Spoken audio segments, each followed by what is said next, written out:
അപ്പൊ നമ്മുടെ ടെസ്റ്റിന് വീണ്ടും വന്നിട്ടുണ്ട്. ഇന്നലെ എനിക്കൊരു മോതിരം തന്ന് തിരിച്ചു വാങ്ങിച്ചു. പിന്നെ കല്യാണക്കാര്യം പറഞ്ഞില്ല. അപ്പൊ എന്തായാലും ഇന്ന് കുറച്ച് കൂടുതലായിട്ട് ടെസ്റ്റിന് സംസാരിക്കും എന്നാണ് ഞങ്ങൾക്ക് ഉറപ്പ് വന്നിരിക്കുന്നത്. എന്തായാലും തുടക്കത്തിൽ ഞാൻ ചോദിക്കുന്നത് ബ്യൂട്ടിഫുൾ ആയിട്ട് തുടങ്ങണം. അപ്പൊ ഈ ബ്യൂട്ടിഫുൾ എന്ന ചിത്രത്തില് കന്യകയായിട്ടാണല്ലോ വന്നത്. തകർത്തു. എല്ലാവർക്കും ഭയങ്കര ഇഷ്ടപ്പെട്ട ഒരു ക്യാരക്ടറാണ്, അഭിനയമായിരുന്നു അല്ലേ? എന്താണ് അതിനെ കുറിച്ച് പറയാനുള്ളത്? അതിൽ തന്നെ കാസ്റ്റ് ചെയ്ത അനൂപ് മേനോനാണ്. അപ്പം ചെറിയ ഒരു സാധനമാണ് തസ്നി, ചെറിയൊരു സംഭവമാണെന്ന് പറഞ്ഞിട്ട് എന്നെ വിളിച്ചത്. പക്ഷെ ഞാൻ സെറ്റിൽ ചെന്ന് 2 സീൻ അഭിനയിച്ചു കഴിഞ്ഞപ്പോൾ അവർക്ക് ഭയങ്കര ഇൻട്രസ്റ്റ് ആയി, നല്ല കൊള്ളാന്ന് തോന്നി. അവിടെ ഇരുന്നിട്ട് തന്നെ അനൂപ് മേനോൻ 2 സീനും കൂടി എഴുതി ഉണ്ടാക്കിയിട്ട് ഒരു 4 സീൻ വരെ, ഇതിലെ ഹീറോയിൻ വരുന്നത് വരെയുള്ള ഒരു ഗ്യാപ്പ് നികത്താൻ ഞാനും കൂടി ആ പടത്തിലൊരു ഭാഗമായി.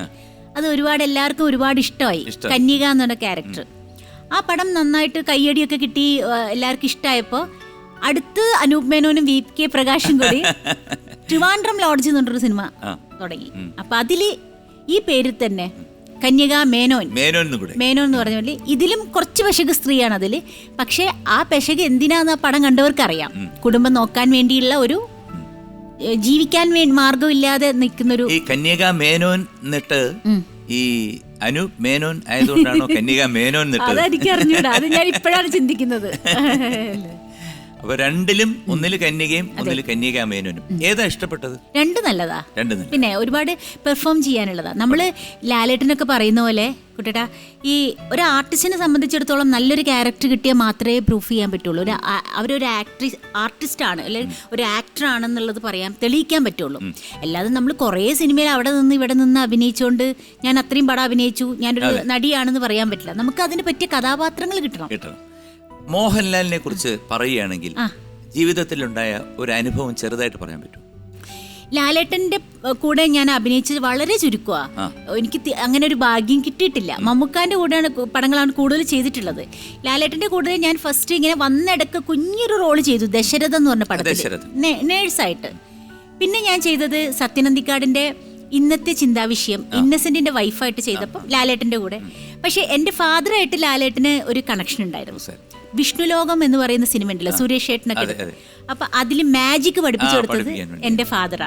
അപ്പൊ മമ്മൂക്കയായിട്ട് റിലേറ്റഡ് ആയിട്ട് എന്താണ് ഒരു ഓർമ്മ, മറക്കാൻ പറ്റാത്ത ഒരു ഓർമ്മ? മമ്മൂക്കനെ ഇതേപോലെ എന്റെ ഫാദറിനെ മമ്മൂക്കക്ക് നന്നായിട്ട് അറിയാം. മമ്മൂക്ക പഠിക്കുന്ന കാലത്തിന് മാജിക് ഒക്കെ കണ്ടിട്ടുണ്ട്. ഇന്ന ആളുടെ മോളാണ് എന്നുള്ള രീതിയിൽ എന്നെ പണ്ടേ അറിയാവുന്നതാണ്. പിന്നെ എന്തോ ഭാഗ്യത്തിന് മമ്മൂക്കയുടെ കൂടെ ഒരുപാട് പടങ്ങൾ ചെയ്യാൻ പറ്റി എനിക്ക്. അതങ്ങനെ വന്നു പോയതാട്ടോ. ഞാൻ പോലും മമ്മൂക്കനെ കാണാൻ ഒരു കാലത്ത് ഒരുപാട് ആശിച്ച്, കൂട്ടിനിളങ്കിളി എന്ന് പറഞ്ഞ സിനിമ ഞങ്ങളുടെ സ്കൂളിലായിരുന്നു ഷൂട്ടിംഗ്. അന്ന് ട്യൂഷനൊക്കെ കട്ട് ചെയ്ത് പോയി മമ്മൂക്കനെ കണ്ട്, പിന്നെ ട്യൂഷൻ ക്ലാസ്സിൽ നിന്ന് പുറത്താക്കി, ഭയങ്കര പ്രശ്നങ്ങളൊക്കെ ഉണ്ടായതാ. അങ്ങനത്തെ മമ്മൂക്കയുടെ കൂടെ ത്രൂ ഔട്ട് ഒരു പടം ചെയ്തു, ദൈവത്തിന്റെ സ്വന്തം ക്ലീറ്റസ്. ഇപ്പൊ പുതിയ ജനറേഷനിലെ ആരാണ്? ടൊവിനോ, അതുപോലെ തന്നെ നിവിൻ പോളിയുടെ കായംകുളം കൊച്ചുണ്ണി അഭിനയിച്ചിട്ടുണ്ട്. അതെ. അപ്പൊ അതിന്റെയും താഴോട്ട് വന്നു. നിവിൻ പോളി കഴിഞ്ഞ പിന്നെ അജു വർഗീസിന്റെ കൂടെ അതിന്റെ ഇപ്പൊ പുതിയ പിള്ളേരുണ്ട്. വിനീത് ശ്രീനിവാസൻ, അതിന്റെയും പുതിയത്. പിന്നെ അവിടം വരെയുള്ളൂ. അല്ല, നമ്മുടെ വിനയ് ഫോർട്ട്, ജോജോ, ചെമ്പൻ വിനോദ്, ഇവരുടെ കൂടെ എവിടെ തുടങ്ങിയതല്ലേ? കമലാസനിൽ തുടങ്ങി. ഡെയ്സില് കമലാസൻ ഉണ്ട് കേട്ടോ. പക്ഷെ ഇനി മമ്മൂക്കയുടെ മോന്റെ കൂടെ ആ ഭാഗ്യം കിട്ടിയിട്ട് വരും. Thank you. ഉറപ്പായിട്ട് വരും. അപ്പൊ നമ്മൾ ഫഹദിന്റെ കൂടെ അഭിനയിച്ചു, ഡയമണ്ട് നെക്ലേസ്. അപ്പോ സവാരി ഗിരിഗിരി എന്ന സെഗ്മെന്റിൽ നമ്മൾ കയറാൻ പോവാണ്. റെഡിയാണല്ലോ? സവാരി ഗിരിഗിരി. ആദ്യത്തെ ചോദ്യം ഇതാണ്. അടിച്ചമർത്തലിലല്ല, ആദരവ് പിടിച്ചു പറ്റുന്നതിലാണ് പുരുഷത്വം കാണിക്കേണ്ടത്. ഈ ഡയലോഗ് സിനിമയിൽ ആരാണ് പറയുന്നത്? A Mohanlal, B Suresh Gopi, C Mammootty. ഇത് ഇത്ര സ്ട്രോങ് ആയിട്ട് പറയുന്നത് ആരാന്ന് എനിക്കറിയാം. കാരണം മമ്മൂക്ക അതിലൊരു അഡ്വക്കേറ്റ് ആയിട്ടാണ് അഭിനയിക്കുന്നത്. മമ്മൂക്ക പറയുന്ന ഡയലോഗാണിത്. സി മമ്മൂക്ക. ഞാൻ എടുത്തു വെച്ച് പൂട്ടി. അവിടെ ഇരിക്കട്ടെ. ഒരു പാട്ടായാലും വേണോ? ഞാൻ പാട്ടിലേക്ക് ഇറങ്ങണോ? ഇറങ്ങിയോ? നോക്കാം. കസ്തൂരി തൈലമിട്ട് മൂടി മീനുക്കി, മുത്തോട് മുത്ത് വെച്ച വള കീലുക്കി, കയ്യിൽ മുത്തോട് മുത്ത് വെച്ച വള കീലുക്കി, മന്ദാരക്കുളങ്ങരെ കുളിച്ചൊരുങ്ങി മംഗല്യ തട്ടമിട്ട പുതുക്ക പെണ്ണ് മാറിൽ മഞ്ചാടി മാറുകൊള്ള മിടുക്കി പെണ്ണ് കസ്തൂരി തൈലമിട്ട് മൂടി മിനുക്കി മുത്തോട് മുത്തു വെച്ച വള കിലുക്കി കയ്യിൽ മുത്തോട് മുത്തു വെച്ച വള കിലുക്കി. അടിപൊളി. അപ്പൊ നമുക്കൊരു ഷോയ്ക്കൊക്കെ പോണ്ടേ? വിളിച്ചാ വരും. നമ്മള് കൊറേ ഷോയ്ക്ക് നമ്മൾ സിംഗപ്പൂർ പോയിട്ട് സിംഗപ്പൂർ അതെ, ദുബായിലും ദുബായ് ഷോ ചെയ്ത്, സിംഗപ്പൂർ ഷോ ചെയ്തിട്ടുണ്ട്, ലണ്ടൻ ഷോ ചെയ്തിട്ടുണ്ട്. അതെ. ഇപ്പൊ ആ കാലങ്ങളൊക്കെ ഓർത്ത് ഇങ്ങനെ അയവിറക്ക. ഞാൻ കൂടെ മൊബൈലില് ഇങ്ങനെ നോക്കും. അപ്പോഴേ പഴയ ഫോട്ടോ ലണ്ടൻ, ഓ എന്ത് രസമായിരുന്നു അവിടെ.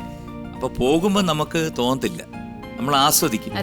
അത് നഷ്ടപ്പെടുമ്പോഴാണ് നമ്മൾ അതിന്റെ അതിന്റെ രുചി നമുക്ക് ഓർമ്മ വരുന്നത്. അതെ, ഞാൻ ബിഗ് ബോസ് ഇറങ്ങി കഴിഞ്ഞപ്പോ തന്നെയാണ് ലോക്ക്ഡൌൺ ആയത്. പറഞ്ഞ പോലെ ബിഗ് ബോസിൽ ഉണ്ടായിരുന്നല്ലോ കഴിഞ്ഞ സീസൺ, സെക്കൻഡ് സീസണിലായിരുന്നു.